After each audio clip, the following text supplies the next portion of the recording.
So I think one of the things we get very hung up on is that if you have a goal, that there's a specific path to that goal. So our goal is X, Y, Z, blah, blah, blah, blah. And on a personal level, I'll relay a conversation that I've had with folks. So you say to them, well, tell me about your aspirations for your career. What would you like to do? And they come back and they say, well, I'd like to be the VP E4 level Q, level in the organization, right? And, or I'd like to be the VP of marketing, let's say. And you say, well, why is it you want to do that? And if you push them enough, eventually they get to, well, I want to be in a position to elevate the creative people around me. I want to be in a position to really influence where our brand is going. I want to be able to make decisions at my own discretion without having to, get permission from the chain of command. And if you can get them focused on that, then you say, well, okay, how do you get those things without necessarily having to go the path of VP, EQ, whatever it is? Because when you open it up, there are many, many, many possible paths to an outcome. So I think that's the first thing I would really encourage HR leaders to be thinking about, which is, yes, we kind of know where we want to get to organizationally, but there's many ways of doing that. And complementary to that, I think we're in the midst of what I'm calling a great unfreezing. So a lot of assumptions that we've made about how things get done, why we've always done it this way. Oh, legal would never let us, the mountain of objections you get to doing anything that's different in an organization, they're going to be gone because nature has forced our hand. And therefore, we're in a position to be able to now reflect. And I think one of the things I'm not seeing people doing enough is taking this time and getting out of the crisis of the moment and, turn off the television, take some time. What would you like to rebuild? Like, what are those things that have been screwed up for years and there just wasn't the emotional or fiscal energy to tackle them? Well, guess what? We have the opportunity to rebuild now. So that, I think, is where, when I look forward, that's what I'd be thinking about. And so, at the universities, how do you rethink what curriculum is? If you're in a service business, how do you think about building more connected relationships with customers? If you're in a very bureaucratic place, how do you think about achieving the same goal, but perhaps not with all the layers that you need? So there's, I think, a great unfreezing that we have to look forward to. I really love that. Do you remember, and now I'm going to date me and I may date you, I hope. And me too. Do you remember when you first started to learn about systems theory? It was yes. One of the coolest things. I discovered my favorite word of all time, and it's called equifinality. And in systems theory, the fundamental logic is there's multiple pathways to an outcome. Mm-hmm. And that's what you just described so brilliantly. Mm-hmm. I'd forgotten that word.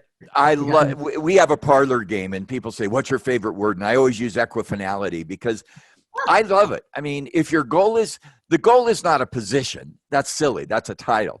The goal is influence and impact and making a difference. And then equifinality. How do you get there? And systems theory says there's all these moving parts that you can begin to create. And I really love what you just said. The other thing, if I talk to HR people, and I have the privilege periodically of doing so, as do you, one of the things I think HR people get locked into is they focus almost exclusively on people. And let me challenge that assumption. We did some research, and I love research, and I know you've done so much research in Columbia and others. We looked at the outcomes of a business, market share, customer, investor, business financials. And we looked at the quality of the people, my 5 fingers, and the quality of the organization, the capabilities, competence, capability. And we did our statistics. We had 1,200 businesses, 30,000 people. Here's what we found. The organization, the system, had 4 times the impact on business results than the people. And so if I'm in HR, yes, care about the people. Treat them, they're the ingredients. They're the core elements of what makes any organization work. But also be so thoughtful about the capabilities, the culture, the systems, the processes. It's the workforce and the workplace. And I think in HR, if we're architects, not owners of that workplace, for example, everybody's working at home. I'm working at home. You're working at home. I'm assuming that if folks watching this or listening to the tape, you're almost all working at home. Everybody says, what does it take to work at home? And we go through all the logistics, find a private place, accept that people are going to have a drink while they're on call, all those stuff. You've missed the point. The real key to working at home how does your work at home build value for your organization's culture in the marketplace? So it doesn't matter where we work. I can work at home. I can work. I'm going to bet, Rita, you've even written some chapters in your great books on airplanes. So have I. I dedicated one of my books once to the Toshiba laptop computer because that's where the book got written. I don't care where you work. The boundaries of an organization, and we're seeing it now, are not physical. I go to work, I go from work. Right. The boundaries of an organization are the values we have that enable us as a firm to create value for our customers. And so I don't care where you work.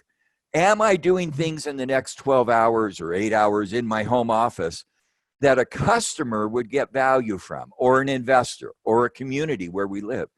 And when that's the mindset, we begin to rethink what we're doing. Because the goal is not where you work. The goal is how you work so that value is created.